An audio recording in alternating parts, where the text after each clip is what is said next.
mobile vans, apart from a couple of small shops that were different parts of the scheme. And it was a long time before it even got its central shopping area, which was and always has been crap, basically. You know, yeah, this housing scheme, as I say, with 40,000 people in it and absolutely no facilities.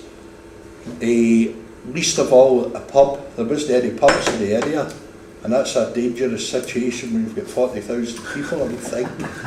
Ultimately, there was established a Labour Club, and of course that was licensed premises. But the only way you could get a drink was to join the Labour Party or to become a member of the Labour Club.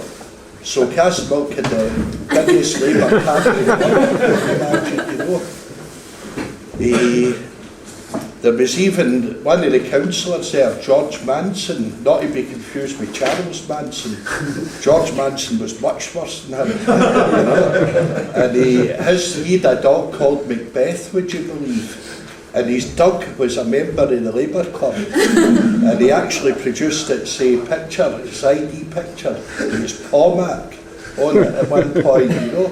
Apart from that, no other dogs were allowed, you know.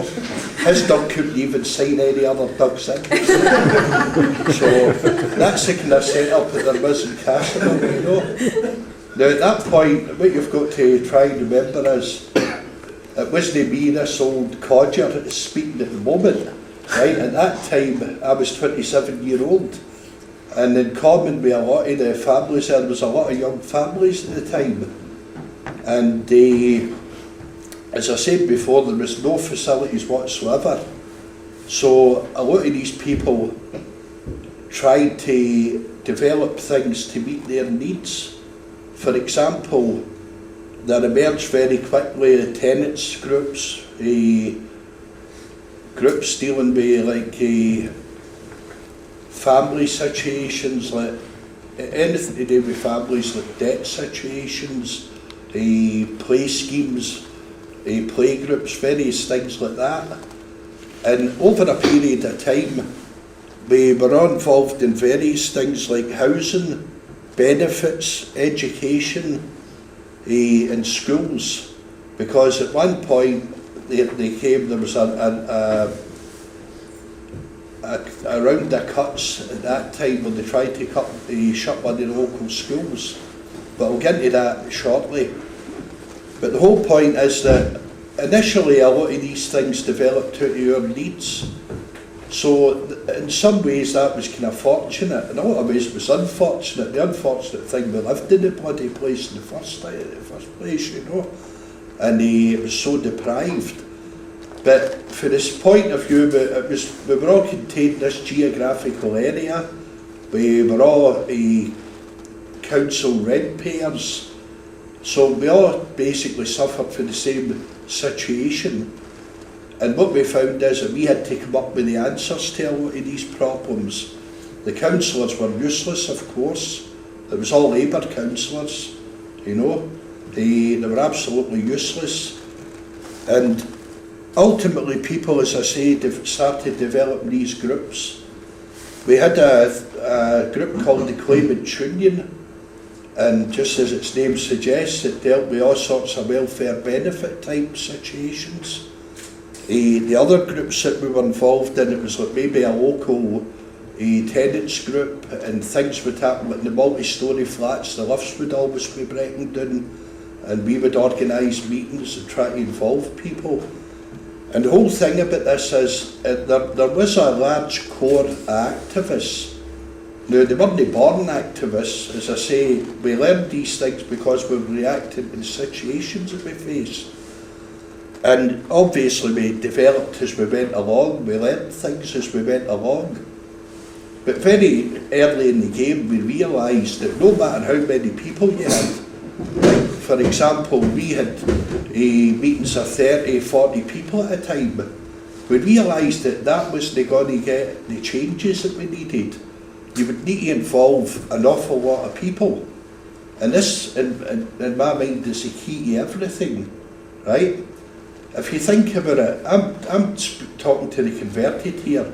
Everybody in this room is probably involved politically or in a community level in one way or another. And it's not really us that need to do the talking and need to get together. It's the punters out there that we need to reach. The people that have never been involved before or have been involved very marginally. So that's the people that we need to try and reach. And as far as I'm concerned, that's our job, right? The fact that we have been fortunate enough to be politicised at some point in our life, and we recognise that real change is only going to come when the mass of the people, and a great majority of people, demand it. The minute you realise that, you say, well, that must be my job, because like it or not, you know, you could always retire, of course, but I don't think that's an option. So I think this is the first thing that people like us have got to realise.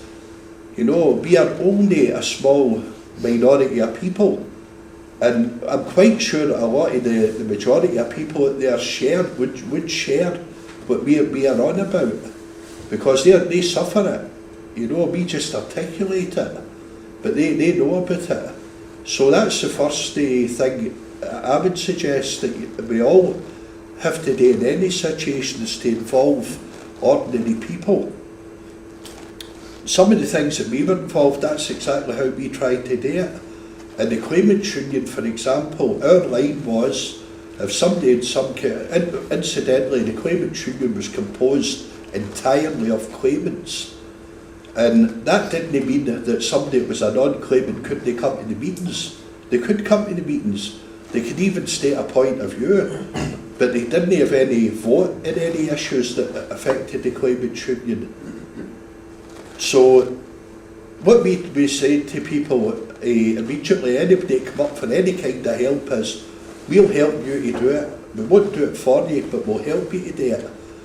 And in doing that, we broke away from the way the social work department would deal with things. For example, people would come up to them, they would say, hold on a minute, and they would get into another room, make a phone call and come back and say, we've bought you a bit of time with your electricity bill or whatever, you know, which is teaching people nothing and is reinforcing a real dependency in them, you know.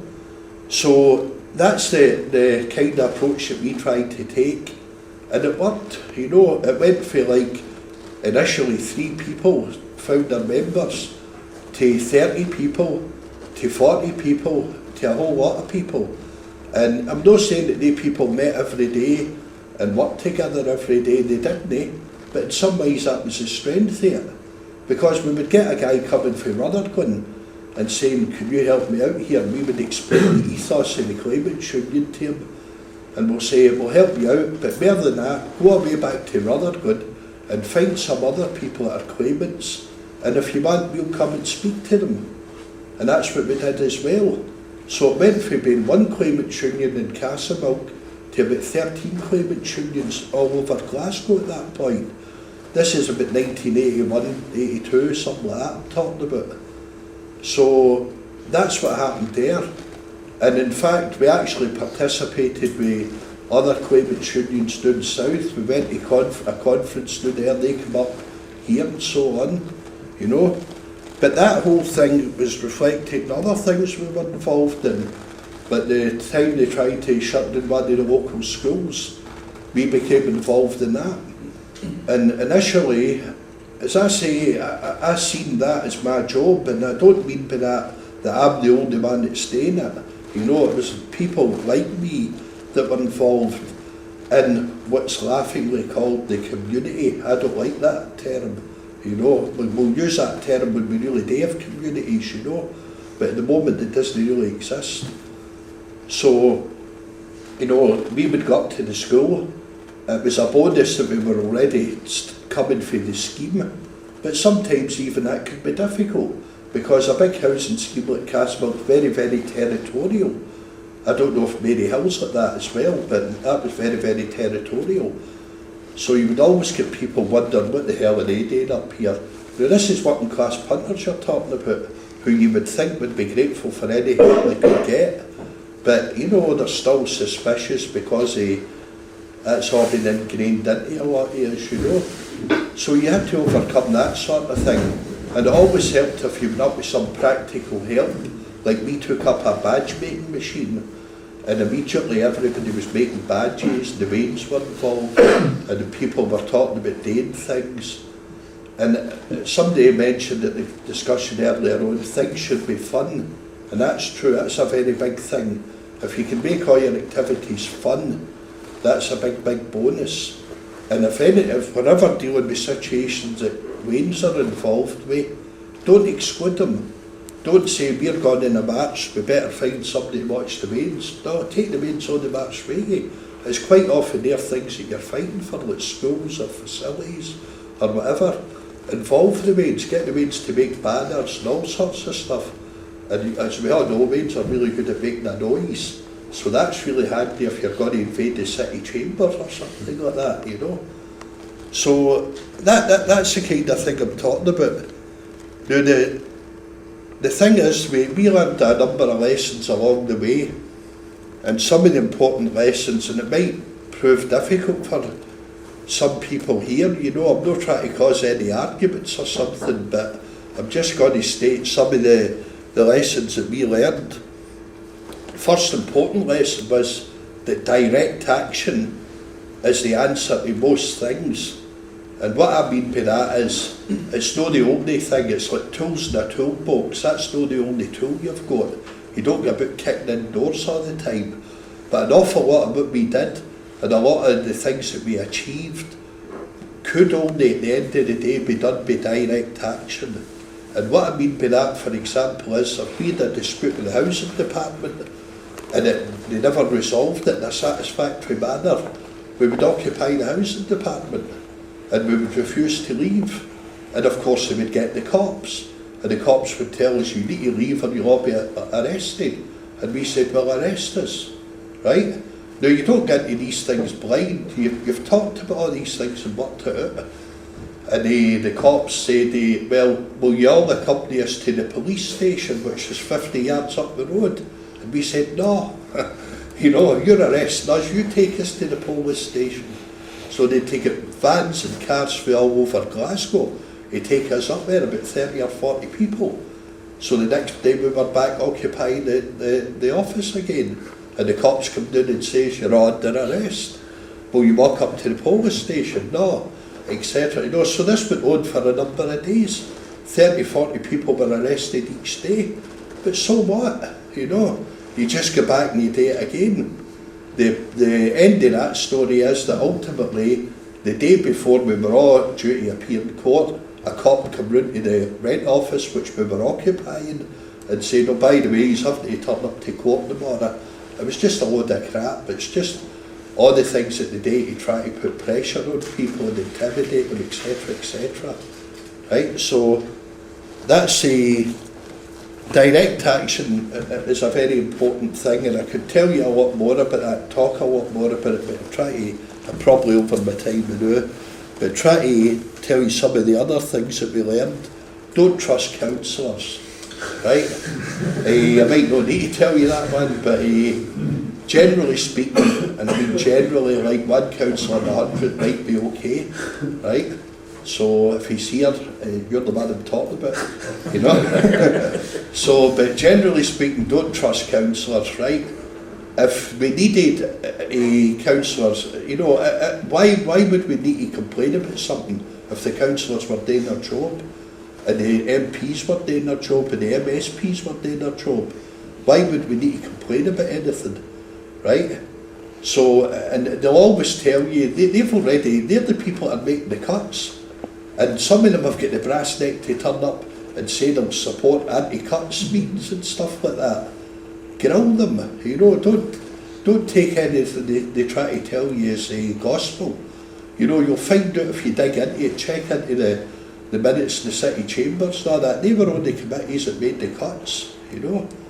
So that's something to bear in mind.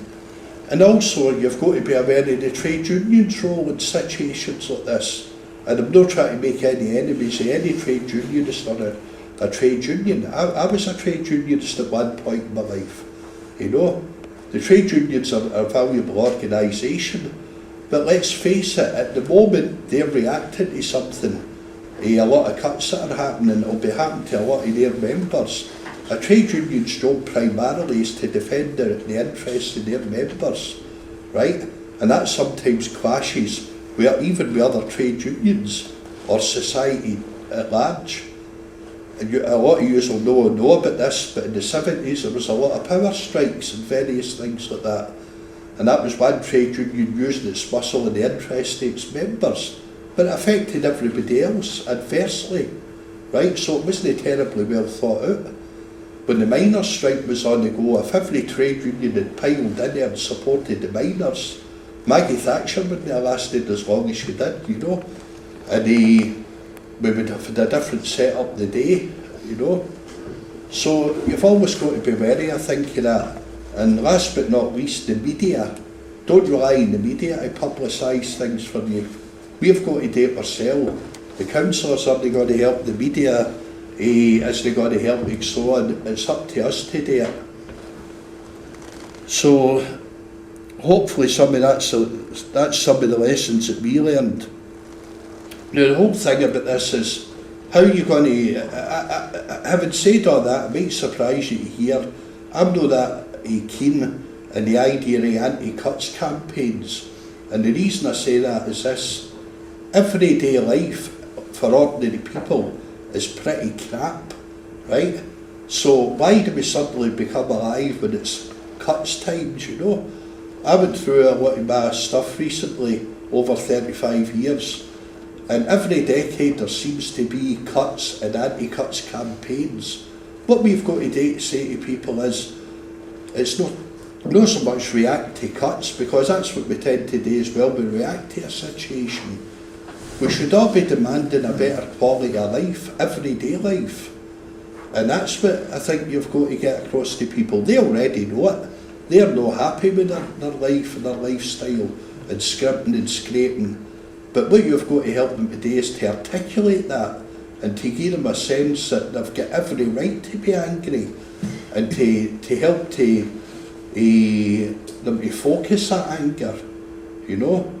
And I would suggest these kind of organisations that I talked about already, that we used to do up in Castlemilk, that's maybe the kind of thing that would give things structure.